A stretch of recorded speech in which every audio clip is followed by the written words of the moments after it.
Berita Indonesia Link, beritanya orang Indonesia. Jangan lupa subscribe ya.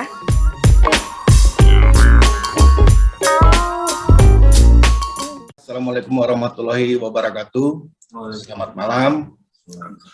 Terima kasih buat teman-teman media semua, Mas Budi, atas waktu yang diberikan.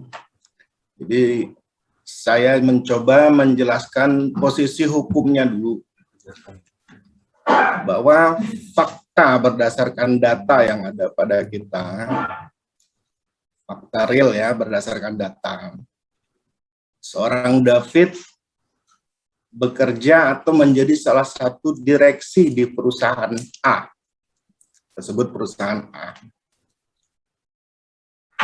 yang berkembang di pemberitaan bahwa David melakukan penipuan, pinjaman uang, dan lain-lain. Fakta datanya, peminjaman uang dilakukan dengan kapasitas David selaku direktur komunikasi di perusahaan A. Selaku direktur komunikasi di perusahaan A yang berfungsi sebagai PR atau public relation. Jadi dia untuk tugasnya adalah memberikan citra yang baik kepada perusahaannya. Memberikan citra yang baik kepada perusahaannya, dan peminjaman atau penitipan uang yang dilakukan antara David dan saudari LY itu adalah murni bisnis dalam kapasitas David selaku salah satu direksi dari PTA. Kenapa?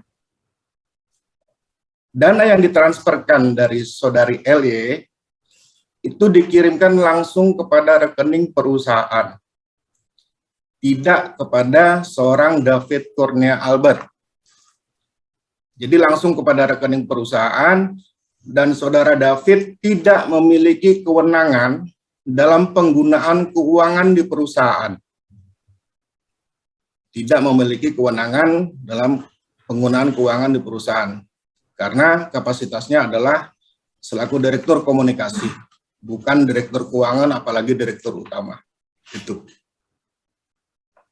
Jadi, terhadap pemberitaan-pemberitaan yang mengatakan David A, B, C, dan D, yang lain-lain, mohon maaf, berdasarkan data yang kami miliki, ini adalah murni bisnis, kapasitas David selaku direksi di perusahaan A.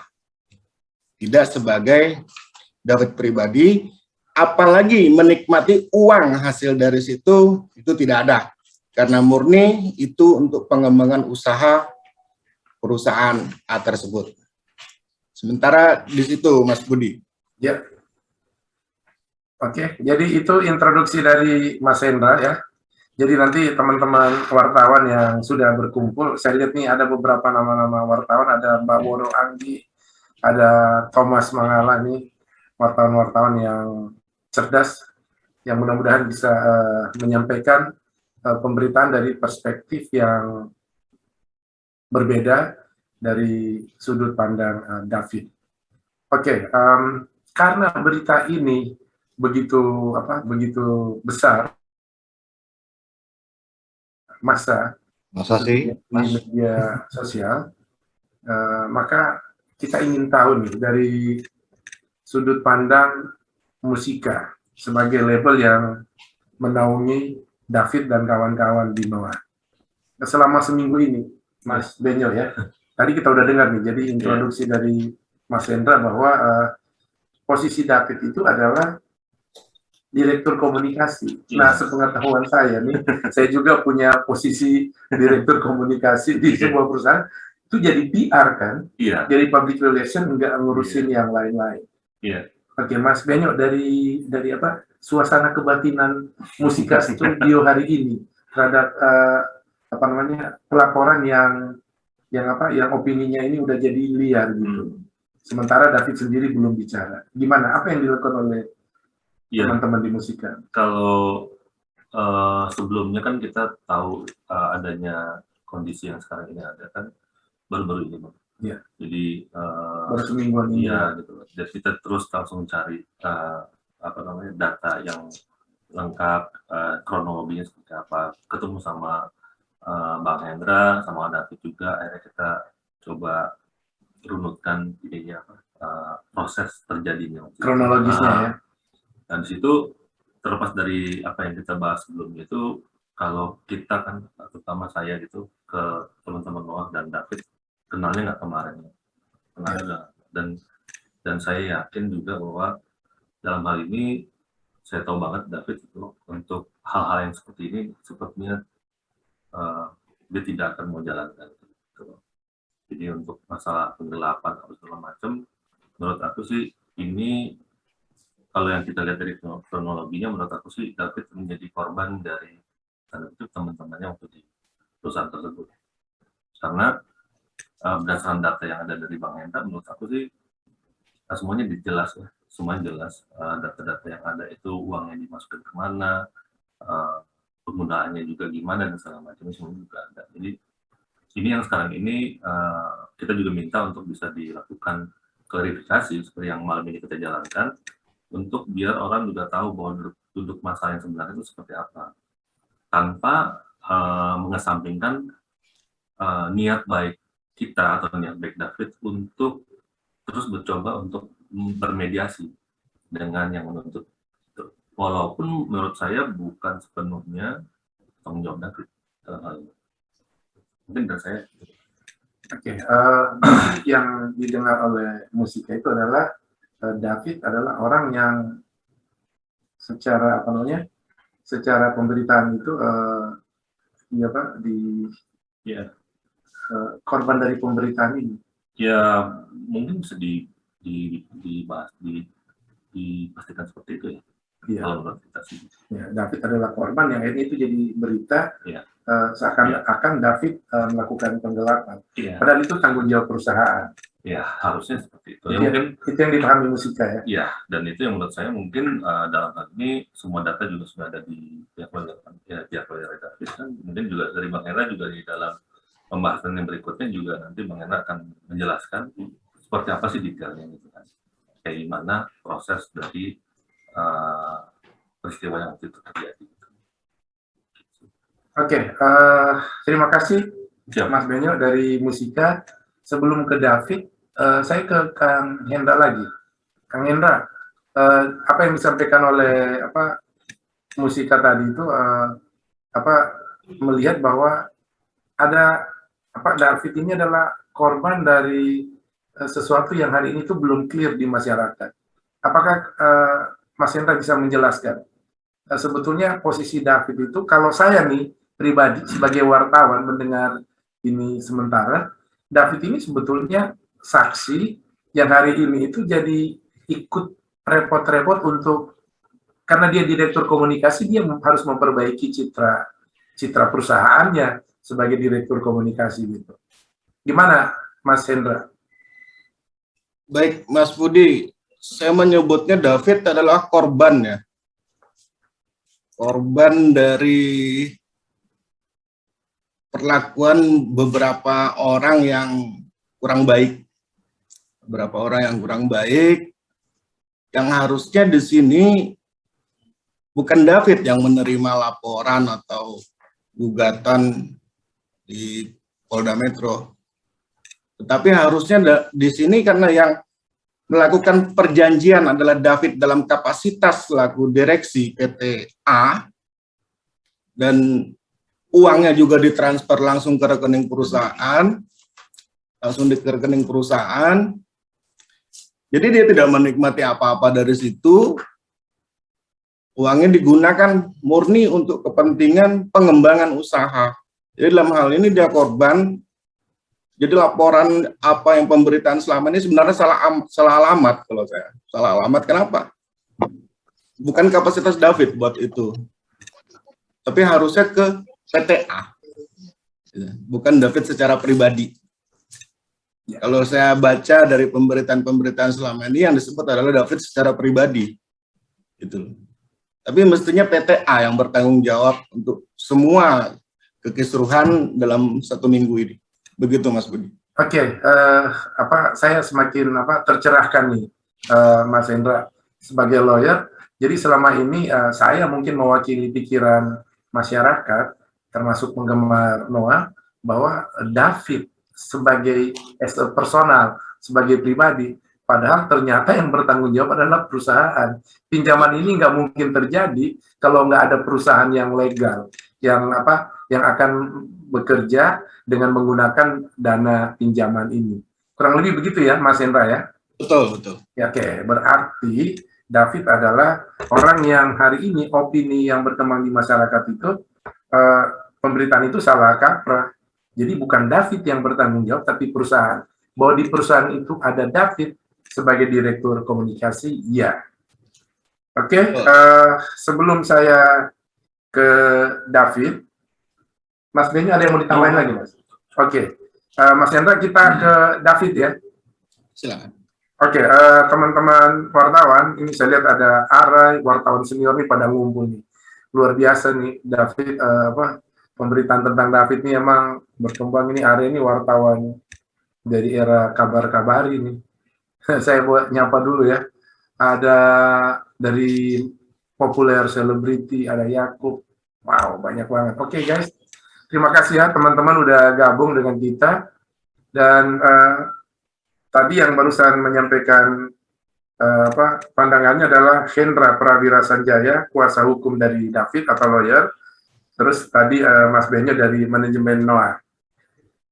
Dan sekarang kita ke David Kurnia Albert. Halo, David. Halo, Kang.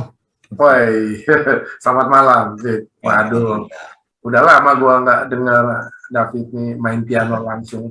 Kayaknya di tempat kita ini ada piano ya, kita main piano. Aduh. Pertanyaan ringan dulu nih, lagu yang diciptain David begitu masuk Noah itu apa judulnya? Oh, Separuh Aku itu, kan? Separuh Aku. Itu kisahnya Ariel yang dipotret oleh David, apa kisahnya David pribadi itu? Jadi itu kisahnya, sebenarnya saya bikin lagu itu sama Iksan berdua. Iksan tuh dulu additional basisnya Peter Pan. Oh ya. Nah, jadi itu sebenarnya kisah tentang mau ngasih semangat ke teman misalnya gitu ya. Jadi awalnya tuh lagu itu emang konteksnya pertemanan gitu. Pertemanan siapa aja itu, kita kirim satu tema yang umum aja gitu. Jadi Iksan punya ide di depannya ya. Terus saya refnya nambahin, udah gitu kita kayaknya kurang enak, kita rubah lagi segala macam. Jadi liriknya bahwa menuju ke percintaan itu dirubah terakhir sih. Karena waktu itu Peter Pan sudah ada lagu judulnya Sahabat, itu yang kisahnya tentang pertemanan. Jadi nggak bisa ada dua tema yang sama gitu. Gitu. Oke lah, kalau gitu saya menggunakan lagu Separuh Aku sebagai penyemangat David dan kita semua malam hari ini. Lagu itu keren banget. Iya. Sekarang gua nggak bisa main piano yang benar. Kenapa kan? Yang tentang dia. Piano tuh cuma pakai 3 chord, nggak mungkin deh mainin lagu-lagu 3 chord, nggak mungkin. Oke, itu introduksi kita. Di sini Fit, gue kenalin ya teman-teman yang hadir. Kang Edo, wartawan dari Bandung, dari urbannews.com. Kang Edo nomornya hadir di konferensi pers malam hari ini. Ada hot isu Indosiar. Buat selesai ini aja ya. Satu-satu nih, ribet kalau banyak banget. Oke, ada Pinkan dari Dekom. Makasih Mbak. Baik, ini kita harus mendengar kabar ini pertama kali sebelum mendengar langsung dari David. Sebagai sahabat yang baru kamu itu, David dalam pertanyaan itu sebagai orang yang menggunakan dana yang buat David enggak terlalu Beda, Kang. Iya, itu dia. Lama gue tahu, tentu saja banyak punya penjelasan soal itu. Dan tadi lo ya menjelaskan bahwa itu adalah tanggung jawab perusahaan. dan izinkan kerja juga. Nah sekarang dari perspektifnya David, kita ini betul-betul buat teman-teman wartawan untuk menyegarkan teman-teman kronologi sampai akhirnya ada di titik ini. Ya, oke, halo semuanya. Terima kasih itu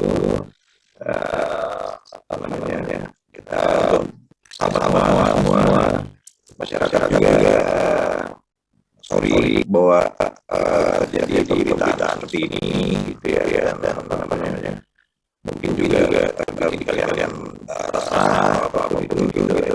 Saya terima kasih juga atas dukungannya gitu ya. Jadi ada beberapa hari waktu itu saya bangun tidur gitu lihat pada support ya gitu, kalau tahu masalahnya apa.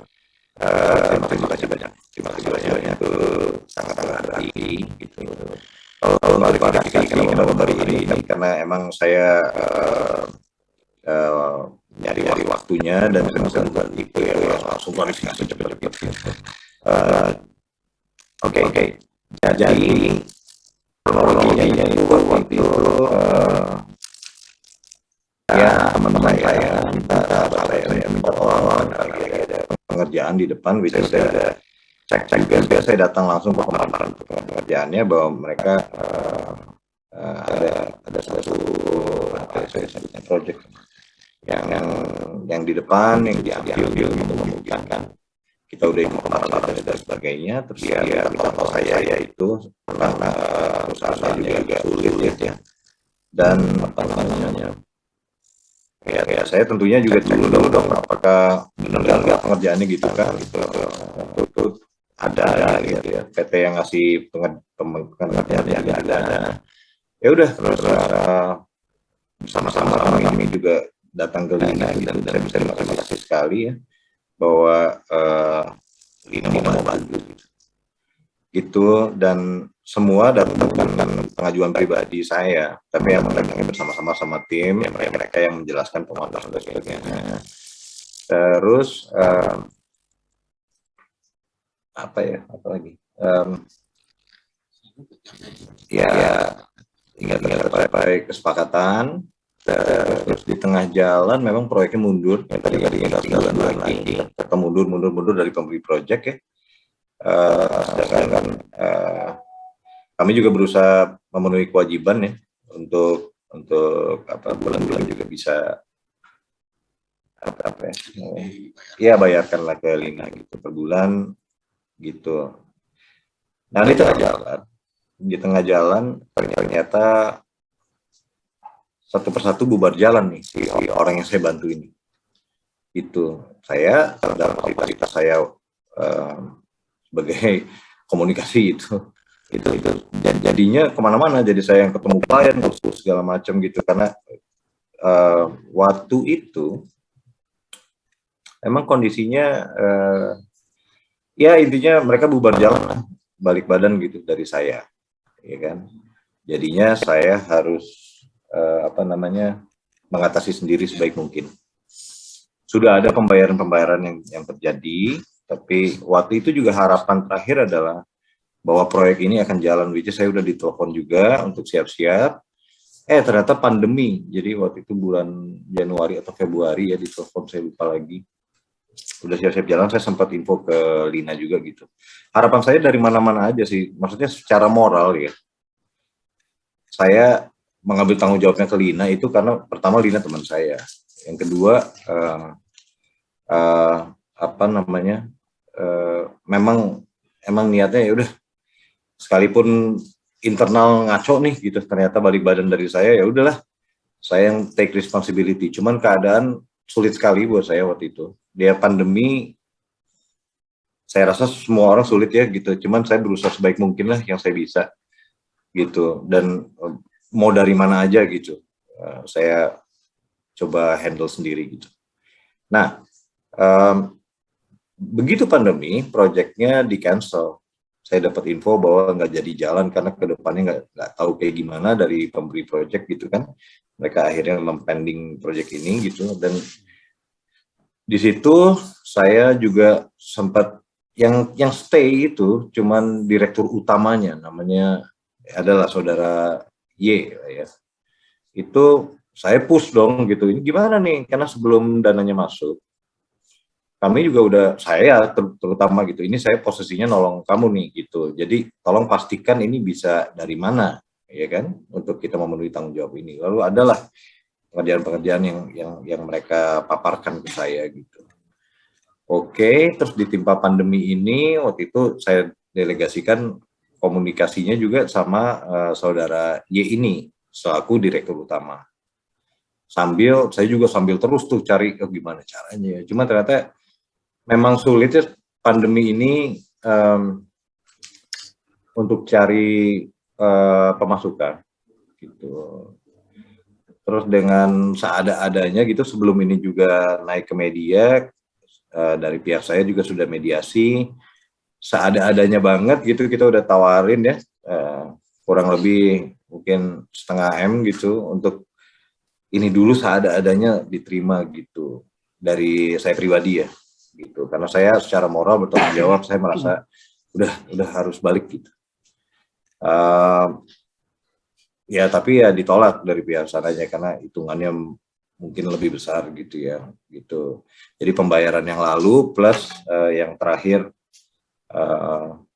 kami tawarkan gitu, itu juga nggak mungkin nggak cukup ya menurut mereka gitu. Saya mau kasih 0,5 M gitu ya, seada-adanya yang saya punya gitu. Ya makanya terjadi seperti ini gitu.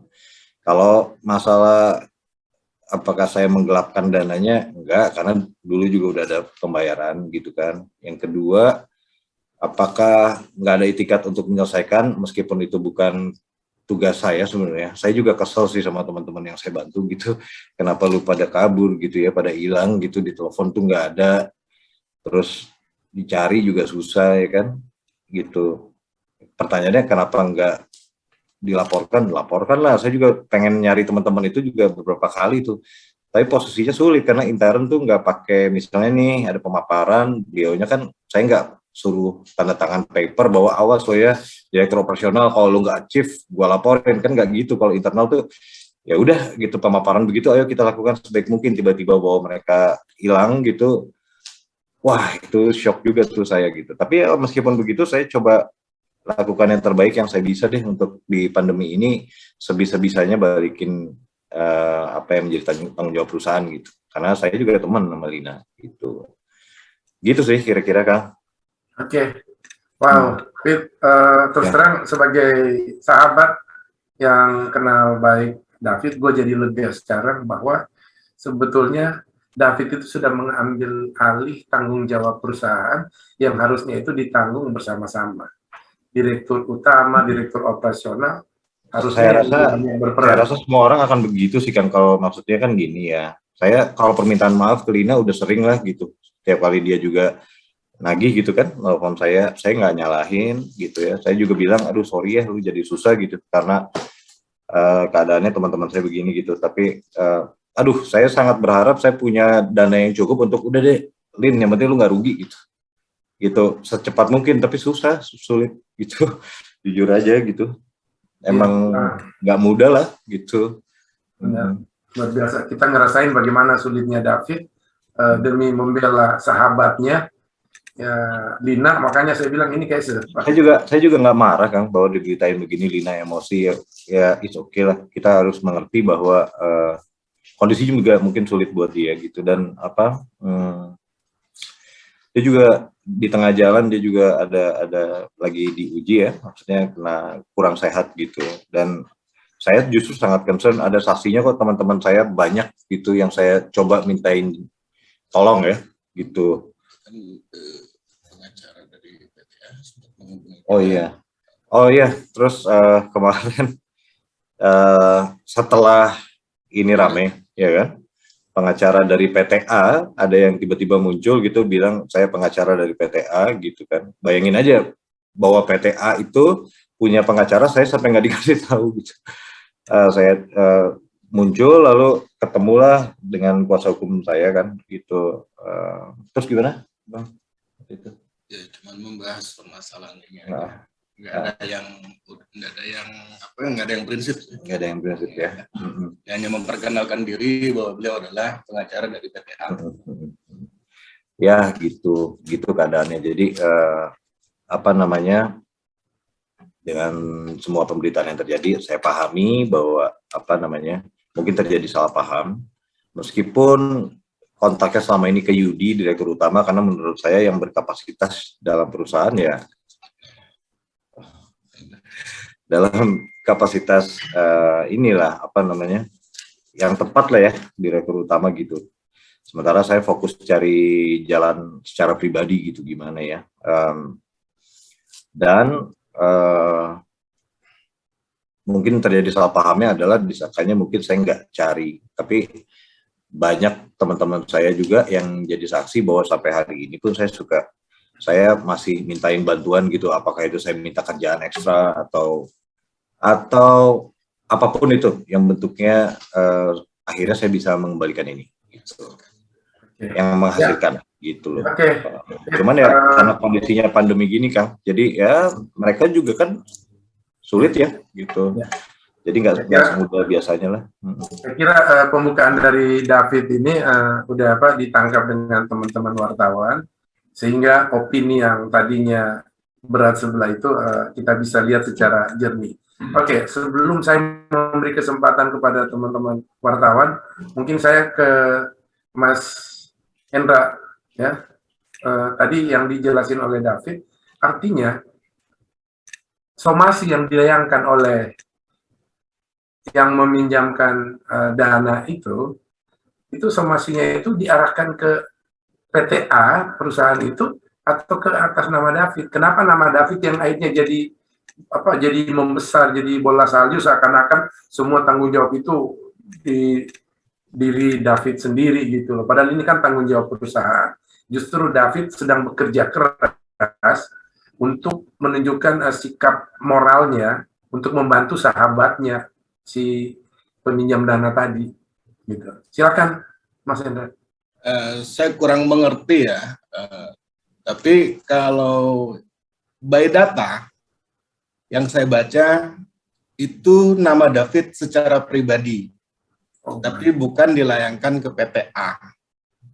Yang semestinya yang bertanggung jawab adalah PTA. Saya kurang tahu kenapa kok dilayangkannya ke David gitu. Karena saya selaku penerima somasinya gitu. Ya. Artinya kan secara hukum formal, somasi itu salah alamat nggak? Betul, somasinya salah alamat. Yang semestinya harusnya ditujukan ke PTA. Karena di dalam perjanjian disebutkan itu kapasitasnya selaku salah satu direksi. Dan uang pinjaman pun ditransfer ke rekening PTA, bukan ke rekening pribadi David. Gitu Mas. Oke, saya tambah lagi Mas. Artinya kalau ini salah alamat, harusnya David nggak perlu ribet. Kalau ini bukan sahabatnya yang minjemin dana, David nggak perlu ribet, karena ini harusnya tanggung jawab perusahaan. Dan dalam hal ini direktur utama. Gimana Mas Hendra? Saya nggak tahu, mungkin setan yang bersemayam di dalam diri dia itu setan yang baik. Jadi dengan itikat baiknya itu dia mencoba menyelesaikannya gitu kan. Karena ada tanggung jawab moral, ditambah hubungan David dengan Lina tuh sebenarnya baik, harmonis, baik. Karena sebagai seorang teman, ditambah lagi yang bersangkutan sedang dalam kondisi kesehatan yang kurang baik. Jadi dengan itikat baik itu, ya kemungkinan David bertanggung jawab secara moral ya, secara pribadi. Ini teman saya gitu. Karena gini, Kang, kalau saya simpel aja lah, saya kurang ngerti hukum, jujur aja. Cuman saya simpel aja bahwa ya memang pada saat itu kan Lina juga membantu ya kan, membantu perusahaan ini gitu, itu karena lihat saya gitu loh, karena saya berteman dengan dia, dan ya secara moralnya oke deh, meskipun akhirnya terjadi miss dan lain-lain gitu, saya sebisa mungkin tanggung jawab pribadi gitu. Cuman memang keadaan belum mengizinkan aja, karena bukan yang nggak mau nyicil ya, karena terakhir dari pihak sana kan kebutuhannya adalah untuk dilunaskan, untuk dilunasi. Dan belum nyampe gitu uang yang saya cari-cari gitu. Jadi ya makanya sampai sebelum ini jadi besar ke media, kami udah mediasi dan udah menawarkan juga seada-adanya, mungkin baru setengah M lebih dikit gitu. Itu bisa keterima dulu, paling nggak bisa berguna dulu deh gitu. Sisanya nanti dicicil. Cuman